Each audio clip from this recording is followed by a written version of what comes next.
بسم اللہ الرحمن الرحیم۔ موت کے وقت شیطان کی آخری کوشش، انسان کا دشمن عظیم یعنی شیطان آخر وقت تک اپنی اس کوشش میں کوئی کسر نہیں رکھتا کہ آدمی کو کسی طرح ایمان سے محروم کر کے دائمی عذاب کا مستحق بنا دے۔ چنانچہ روایات میں آتا ہے کہ نزاع کے وقت شیطان سامنے آ کر کھڑا ہو جاتا ہے اور مختلف انداز سے بہکانے کی کوشش کرتا ہے۔ ایک روایت میں وارد ہے، احضروا موتکم وَلَقِنُوهُمْ لَا إِلَٰهَ إِلَّا اللَّهُ وَبَشِّرُوهُمْ بِالْجَنَّةِ فَإِنَّ الْحَلِيمَ مِنَ الرِّجَالِ وَالنِّسَاءِ يَتَحَيَّرُ عِنْدَ ذَلِكَ الْمَصْرَعِ وَإِنَّ الشَّيْطَانَ أَقْرَبُ مَا يَكُونُ مِنَ ابْنِ آدَمَ عِنْدَ ذَلِكَ الْمَصْرَعِ۔ کنز الامال کی یہ حدیث ہے، جلد نمبر 1 صفحہ نمبر 237۔ ترجمہ: جو مسلمان موت کے قریب ہوں ان کے پاس رہو اور ان کو کلمہ طیبہ کی تلقین کرو اور جنت کی بشارت سناؤ، اس لیے کہ اس ہولناک وقت میں بڑے بڑے عقل مند مرد و عورت حواس باختہ ہو جاتے ہیں، اور شیطان اس وقت انسان کے سب سے زیادہ قریب ہوتا ہے۔ امام احمد بن حنبل رحمۃ اللہ علیہ کی وفات کا وقت جب قریب آیا تو ان کے صاحبزادے عبداللہ آپ کا جبڑا باندھنے کے لیے سامنے کپڑا لیے ہوئے کھڑے ہوئے تھے۔ ادھر آپ کا حال یہ تھا کہ کبھی ہوش میں آ جاتے، کبھی استغراق کی کیفیت ہو جاتی۔ جب ہوش میں آتے تو ہاتھ سے اشارہ کر کے فرماتے لا بعد، لا بعد، ابھی نہیں، ابھی نہیں۔ جب کئی مرتبہ یہ کیفیت ہوئی تو آپ کے صاحبزادے نے پوچھا کہ ابا جان آپ یہ کیا فرما رہے ہیں؟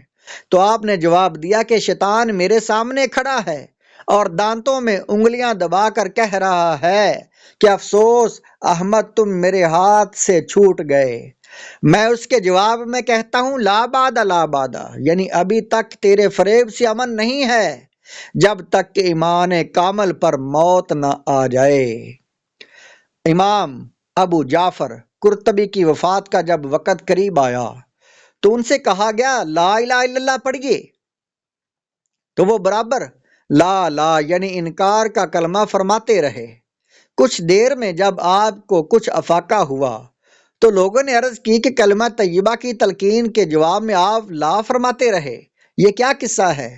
تو آپ نے جواب دیا میں تمہاری تلقین کے مقابلے میں یہ کلمہ نہیں کہہ رہا تھا، بلکہ دو شیطان میرے سامنے کھڑے تھے، ایک کہتا تھا کہ نصارہ کے مذہب پر مرنا، دوسرا کہتا تھا یہودیوں کے مذہب پر مرنا۔ ان کے جواب میں لا لا نہیں کہہ رہا تھا۔ التذکرہ صفحہ نمبر 39۔ غزوہ احد کے دن شیطان کا حضرت جعیل کی شکل اختیار کر لینا۔ حضرت جعیل رضی اللہ تعالیٰ عنہ غزوہ احد میں رسول اللہ صلی اللہ علیہ وسلم کے ساتھ شریک تھے۔ غزوہ احد کے دن انہوں نے نبی اکرم صلی اللہ علیہ وآلہ وسلم سے عرض کیا اے اللہ کے رسول، مجھے اطلاع ملی ہے کہ کل آپ کو شہید کر دیا جائے گا، جس کی وجہ سے میں بہت زیادہ بے چین و پریشان ہوں۔ آپ نے یہ سن کر اپنا دست مبارک ان کے سینے پر مارتے ہوئے فرمایا کیا پورا زمانہ کل نہیں ہے؟ کیا پورا زمانہ جو یعنی ہے وہ کل نہیں ہے؟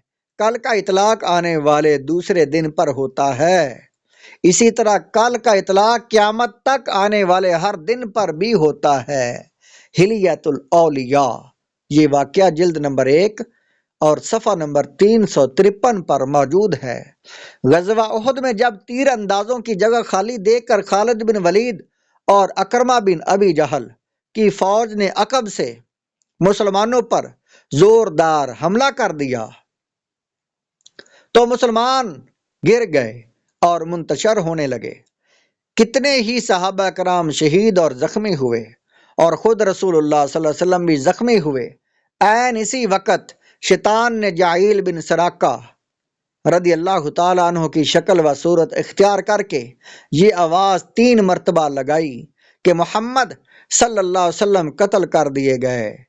اس کی وجہ سے اس دن حضرت جعیل کو بڑی مشکل گھڑی اور سخت آزمائش کا سامنا کرنا پڑا، جبکہ حضرت جعیل اس وقت حضرت خوات بن جبیر اور بردہ بن نیار رضی اللہ تعالی عنہما کے ساتھ مل کر کفار سے سخت قتل و قتال کرنے میں مصروف تھے۔ مسلمانوں نے شیطان کو حضرت جعیل کی شکل و صورت میں دیکھ کر یہ گمان کیا کہ واقع جعیل ہی ہیں، انہوں نے ہی جھوٹی آواز لگائی ہے اور غلط پروپوگنڈا کیا ہے، جس کی وجہ سے انہیں قتل کرنے کے لیے آگے بڑھے۔ حضرت جعیل انکار کرتے رہے کہ میں نے آواز نہیں لگائی، مگر مسلمان ان کی بات ماننے سے انکار کرتے رہے، تو حضرت خوات اور بردہ بن نیاز رضی اللہ تعالی عنہما نے آگے بڑھ کر مسلمانوں کو یہ کہہ کر روکا، یہ تو ہم دونوں کے ساتھ مل کر کفار سے لڑنے میں مشغول تھے، جھوٹی آواز لگانے والے یہ نہیں ہیں بلکہ کوئی اور ہے۔ حضرت رافع بن خدیج رضی اللہ تعالیٰ عنہ، حضرت رافع بن خدیج رضی اللہ تعالیٰ عنہ نے بھی اسی طرح ان کے متعلق گواہی دی، تو مسلمانوں نے ان کو قتل کرنے سے پھر رک گئے۔